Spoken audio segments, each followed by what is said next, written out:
In this video, we are going to be talking about dry. Don't repeat yourself.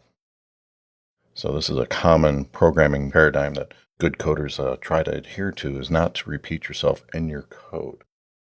So dry is very, very closely related to the single responsibility principle. You want to define things one time and avoid duplication. So you don't want to have duplicate properties. You don't want to have duplicate logic, like cut and paste code. That's one of the evils that leads to this.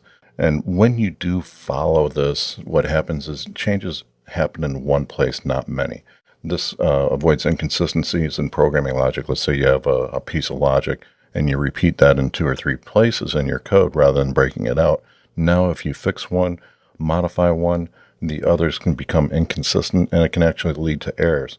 And when you do follow dry, your code maintenance and refactoring becomes much easier because you have things defined in a single spot. Now, we do have a violation right now.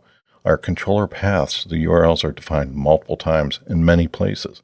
So if you look at the 2 controllers that we have, they're repeated not only in the controllers, but also in the JUnit tests themselves. So if we wanted to make a change to the path, we would have to do a lot of refactoring. And there's actually a couple solutions that we could deal with.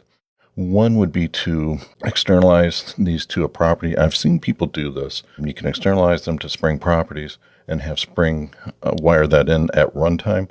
I think this is typically not necessary because you don't see these properties change that much. So that it's pretty rare that you would need to do this. I'm sure people can make a use case for it. I prefer to use a constant. So you define these paths as constants, and then you can reuse them. And this is a very simple approach, and it's efficient because you have that string defined one time. You're not defining it multiple times inside the JVM. So it leads to some theoretical efficiencies, but it's also a very simple approach. It's easy to do. And what we'll be doing is I'm going to refactor the controllers to use constants. And now we're not going to be retyping this path all the time, and we don't have to maintain it multiple places. We have one single place that we define the paths, and it does make things a little bit easier. Some people prefer the way that we have it right now, and it's not necessarily wrong. I'm just going to show you an easier way to maintain the controller path URLs so we can define them one time, and if we ever need to make a change to them, we have one place to change, not multiple places inside the controllers and also the tests.